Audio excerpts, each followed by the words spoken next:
B-pillar reinforcement on this CRV is not damaged. However, we're going to use it to demonstrate the sectioning procedure recommended by Honda. We need to remove some of the outer side panels to access the B-pillar reinforcement. When removing these panels, it's important to prevent damaging any reinforcements that won't be replaced, such as drilling out spot welds beyond the sectioning cut line and inserting tabs to protect the inner panels from damage. With the outer panels removed, we now have access to the B-pillar reinforcement.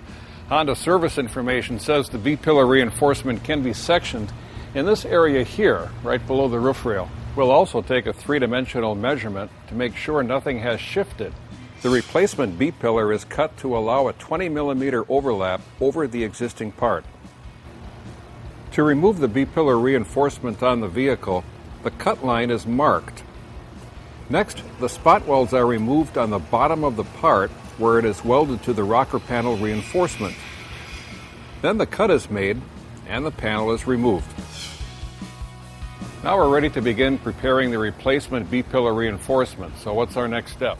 Our next step is to compare the replacement part to the existing part to determine a rough cut location.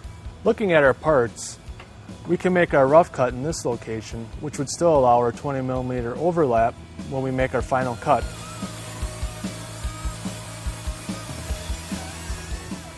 Now that we have our rough cut done, we can clamp our part into position and then measure for our final cut line.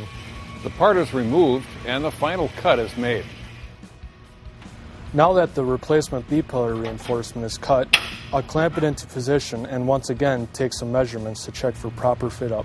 With the test fit done, the replacement part and the vehicle are prepped for final installation.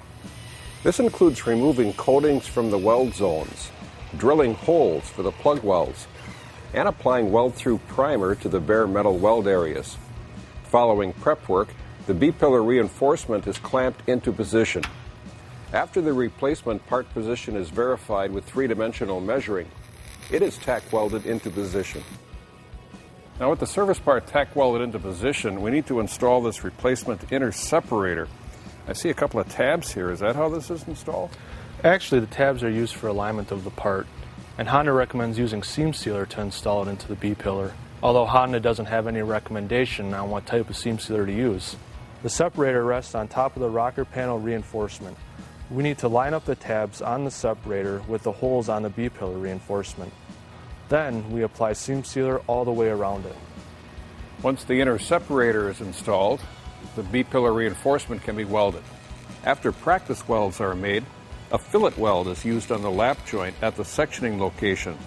Plug welds are used to attach the part to the rocker panel reinforcement, and spot welds will be used along the flanges.